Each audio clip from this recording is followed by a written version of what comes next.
Y una última pregunta que es recurrente también este año, ¿no? El año 2020, en todos los sectores han cambiado, en nuestra vida ha cambiado. Entonces, te quería preguntar sobre estos 8 meses que llevamos de pandemia. ¿Qué reflexiones ha hecho Ismael y qué cambios él ve en el horizonte en los procesos participativos de toda la vida, ¿no? Entonces, ¿qué nos ha cambiado la pandemia? Pues yo creo que la pandemia ha confirmado una sospecha que yo creo que los que estamos un poco más metidos en el mundillo, hacía tiempo que la teníamos tras la oreja, pero creo que se ha confirmado mucho y que son dos sospechas. Una, que no podemos hacer cosas para frikis, porque para frikis quiere decir gente interesada en política, gente que sea más o menos conocedora en tecnología y gente que le interesa participar, que son como tres cosas distintas, ¿no? El empoderamiento ciudadano y además del tema en concreto. Lo que hemos visto en el impacto diferencial de la crisis es que los que estamos, como decía Jarabe de Palo, en la cara buena de la vida, nos va a ir mejor porque tenemos las herramientas para que nos vaya mejor y además tenemos las herramientas para influir en la toma de decisiones para que las decisiones que se tomen sean a favor nuestro. Y los que están en la cara oculta de la vida o la cara mala de la vida, pues van a tener cada vez más difícil articular redes de autoapoyo, de trabajo, de socialización, de lo que sea. Van a tener cada vez más difícil comprender lo que está pasando en el mundo porque tienen peor información, tienen peor nivel educativo para comprenderlo, no tienen esas redes de apoyo que les ayuden a acompañarlos en los procesos, tienen peor tecnología tanto en casa como en su red cercana. Entonces, la primera clarísima es esa. Si vamos a diseñar procesos participativos para unos frikis, una, nos vamos a quedar solos o dos, peor, nos vamos a quedar acompañados con los que ya somos, con lo cual vamos a agrandar esa brecha y el proceso participativo va a ser regresivo o va a ser mucho peor la solución que vamos a dar a lo mejor con una administración que generalmente es más garante y más neutral, que no si traemos solo a unos colectivos a participarse y a agrandar esa brecha porque ellos han podido participar entre ellos y están encantados de conocerse. La segunda cuestión, que va bastante ligada a esto, es que, de nuevo, mejor dicho, lo que entonces se pone más en tela de juicio es la idea de proceso participativo tradicional como lo conocíamos, que es como empezabas tú la pregunta, ¿no? Yo creo que eso hace 15 años era lo que había que hacer, diseñar unos estándares muy pilotados por la administración porque no había nada, porque era un erial y todavía hoy el marco legislativo y normativo que tenemos penaliza muchísimo la participación, ¿no? Entonces había que hacer un esfuerzo desde dentro para decir, venga, vamos a abrirnos y aunque sea con un protocolo de toda la vida súper burocratizado, etcétera, vamos a hacerlo. Eso que todavía no lo hemos consolidado ya está en crisis y lo que toca ahora es hacer esos ecosistemas de participación y perdonad el palabra, pero es como se conceptualiza en el mundo de la tecnología o de la innovación social o de otros aspectos, ¿no? Ese comprender que hay ya cada vez más actores distintos fuera de las instituciones, que hay nuevos instrumentos alucinantes, que no son solamente tecnológicos, insisto, que son metodológicos, formativos, etcétera, que son distintas capas que se van sumando y convergen y que se hablan entre ellas y que hay esos nuevos instrumentos, espacios, y lo que tiene que hacer la administración, ahí sí tiene un gran poder y una gran responsabilidad, es devolver soberanía, compartir o romper ese monopolio de la toma de decisiones públicas y de esas infraestructuras de toma de decisiones públicas. Perdona que hablo con las palabras, pero es para hablar de partidos, sindicatos, parlamentos, plenos, regidorías, distritos, ese monopolio que tenemos de la toma de decisiones públicas, romperlo y articular una red o nutrir ese ecosistema. Cuando digo esto a los compañeros de administración dicen, pero eso es perder el poder. Y digo, no, porque al final quien articula la red, articula el código, articula el canal, promueve un registro u otro, facilita que unos nodos se hablen más entre ellos que otros. O sea, articular una red es distinto a una jerarquía, pero quien se pone las pilas para articularla es en el fondo quien conforma cómo hablar esa red. Y se puede hablar en negativo si se quiere. Si no lo hace la administración, lo va a hacer las grandes multinacionales que deciden con sus códigos, con sus plataformas privadas, con sus contenidos privados, con su software privado, cómo se van a tomar las decisiones públicas hoy. las decisiones de compra de hoy, las decisiones de consumo cultural de hoy, las decisiones de aprendizaje de hoy o de cuestiones afectivas ahora mismo están canalizadas en plataformas privadas que determinan cómo tenemos relaciones afectivas, de aprendizaje, de trabajo. Ostras, y son redes, son plataformas. Mi opinión es que tenemos que, desde la administración, al menos en lo que sean decisiones colectivas, generar esas plataformas, generar esos espacios. Sé que me he ido muy arriba, muy arriba, muy arriba, pero el discurso que tenemos o la reflexión que tenemos ahí en el macro es esta. Y luego lo podemos bajar de nuevo. Es decir, ostras, vamos a poner de valor los espacios informales, vamos a dar voz a los actores informales que están silenciados porque no están institucionalizados, a esos corrillos de padres y madres que se dan en la salida de la escuela, que hablan sobre esa movilidad urbana. Vamos a aprovechar esos corrillos en lugar de decirles vente a un proceso participativo a las 10 de la noche un viernes.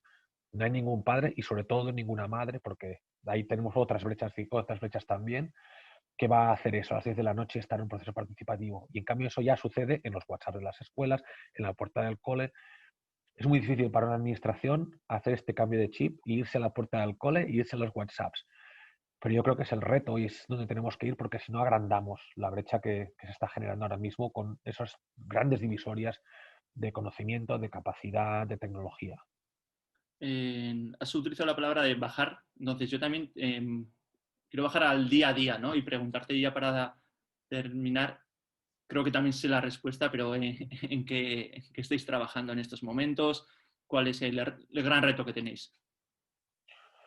Pues el gran reto es que la gente deje de participar y que la administración deje de ver a la ciudadanía como alguien a la que se puede activar como un resorte para que participe y ya está. Lo que nosotros queremos no es que la gente participe, sino que hay un cambio de cultura brutal en la administración, que sea una transformación, no una evolución, donde se vea al ciudadano, iba a decir como un cómplice, pero como un compañero, como un socio, como alguien con el que tienes una interlocución continua. Y digo interlocución porque a veces es escucharle y a veces es hablarle y a veces es debatir y a veces es mil cosas, ¿no? Por eso ir abandonando la palabra participar porque es algo como muy dirigido y muy coyuntural, muy temporal, y hablar de interlocución constante. Entonces, tener una caja de herramientas enorme y cuando uno dice, tengo un problema de movilidad, de salud, de educación, de justicia, bueno, a ver, visto más o menos cómo es el problema y para detectar el problema ya tengo otras herramientas también mucho más abiertas, ver en ese momento si es mejor una asamblea ciudadana, si es mejor un mini public, si es mejor un proceso al uso para hacer un plan director, si es mejor pues, hacer un referendo o unos presupuestos participativos. Es decir, que la forma de tomar decisiones públicas que tenemos ahora, que está muy parametrizada por las escuelas de administración pública, añadir esa caja de herramientas donde el ciudadano y esos espacios informales y formales también, los sindicatos, los partidos políticos, o sea, no se trata de tirar a la basura lo que teníamos, sino de abrir todos los nuevos espacios para ver cómo se incorpora. Cuestiones concretas que tenemos. Una, ese destruir el monopolio. Teníamos que sacarlo este diciembre, con el virus nos vamos a retrasar un poco, pero hay un gran portal sectorial, digo sectorial porque no sé cómo llamarle, donde vamos a intentar crear comunidades de práctica, de aprendizaje, abrir contenidos de formación, autoformación, de guías, de protocolos, de procedimientos, también tecnología, para todo el mundo que se dedica a la participación, desde un alcalde o un regidor en una concejalía hasta un voluntario, un hacker o un activista de una asociación de vecinos. Que todos los que nos dedicamos un poco a esto, algunos cobrando, otros poniendo tiempo y dinero de su bolsillo, nos encontremos, intentemos esas herramientas hacerlas entre todos, de forma que se las puedo utilizar desde la Generalitat de Cataluña hasta una asociación de vecinos o un club de fútbol. Ahí hay una idea, o si queréis, una agenda subvertida y metida, que es, ostras, en la medida que esto sea hegemónico, esta forma de trabajar, en todas las instituciones, no solamente en la administración pública, sino también en un club privado, va a ser mucho más fácil participar y mucho más difícil hacer marcha atrás. Entonces, ese primer gran proyecto que llamamos Portal, pero en realidad es un gran proyecto de, insisto, de comunidades de práctica, aprendizaje, etcétera, y ceder tecnología gratuitamente para hacer articular ese ecosistema, ¿no? Otra segunda cuestión que también la teníamos que sacar en febrero en la prueba piloto, pero de nuevo el virus nos ha tirado para atrás y a ver si el año que viene podemos, es que en lugar de crear espacios ad hoc de participación, a intentar capilarizar la participación en los espacios que ya existen. Es decir, cuando uno se encuentra mal, va a su centro de atención primaria, de allí le dicen, hombre, estás peor de lo que creías, vete al hospital comarcal, y ahí dice, mira, es mejor te vas al hospital general de tu local, donde te van a tratar de una cosa súper rara y súper chunga. A nivel de participación no tenemos eso. Tenemos algunos grandes hubs, algunos grandes labs en las grandes ciudades, en las capitales, a veces de provincia y a veces ni siquiera eso. Tenemos uno o dos por comunidad autónoma fuerte y no tenemos nada más. Lo que estamos trabajando con los compañeros de cultura, en tema de bibliotecas, con los compañeros de tecnología en tema de telecentros los compañeros de acción social en centros cívicos, es articular más o menos en unos 1.500 equipamientos que ya existen, añadirles una capa de participación, de calidad democrática y de innovación social, con la idea de que sí haya una oficina técnica que genere recursos, a veces servicios, a veces procedimientos, a veces formación, pero que en lugar de crear pequeños labs en los pequeños pueblos, que eso es una inversión espectacular, y la sostenibilidad no solamente económica, sino social de esos centros a veces está en entredicho, es hacer al revés. ¿Dónde vaya la gente? Pues al centro cívico, al centro de ancianos. Pues vamos a llevar allí un equipo de gente que a lo mejor ya está, es capacitar a los que ya gestionan esos espacios para que cuando haya un proceso participativo en el municipio, hablen con el ayuntamiento, con esa comunidad, para llevarlo también desde allí. Para cuando haya un zumbado que tiene una idea muy interesante, tengamos esas parabólicas ya puestas para recogerlo, hacer un procedimiento de innovación social basado en retos que luego se pueda escalar, etcétera, ¿no? Entonces, la idea no es tanto crear 1.500 labs, sino añadir esa capa de innovación democrática a esos 1.500 espacios que tenemos como bibliotecas, etcétera, etcétera. En el fondo es una necesidad que ellos ya habían detectado, tanto bibliotecas, telecentros y centros cívicos, de cómo ponían al ciudadano en el centro, ¿no? Y ahí hemos encontrado, pues, también un palabra, la sinergia, pero ha sido así, de decir, hombre, si vosotros nos ayudáis dando metodología, nosotros ponemos la misión y la comunidad que ya existe. Yo creo que esos son los dos grandes ámbitos en los que trabajamos y una cuestión que es más instrumental, pero que nos funciona muy bien, es la gobernanza de todo esto. En lugar de ser Ismael el que dice hágase, y como tenemos un decreto que dice hágase, pues lo podemos hacer, estamos trabajando desde la Generalitat con diputaciones y asociaciones y consorcios municipales para que lo que hagamos lo hagamos todo juntos. Decidimos todos juntos cuál es la mejor metodología, la mejor formación, y entonces cada vela aguanta su palo, o cada palo aguanta su vela, perdón. En temas de formación, la Escuela de Administración Pública es la que lo lidera. En temas a lo mejor de tecnología, pues es más la Generalitat. En temas de acompañamiento son más las diputaciones, los consorcios. Nos repartimos la faena, nos repartimos los roles y intentamos hacer también ese ecosistema predicando con el ejemplo, no solamente que lo hagan los demás, sino en casa que lo hagamos así. La verdad es que llevamos trabajando así en transparencia y datos abiertos pues unos 5 años, más, un poco más, y en participación pues unos 2 años y medio así como más en serio.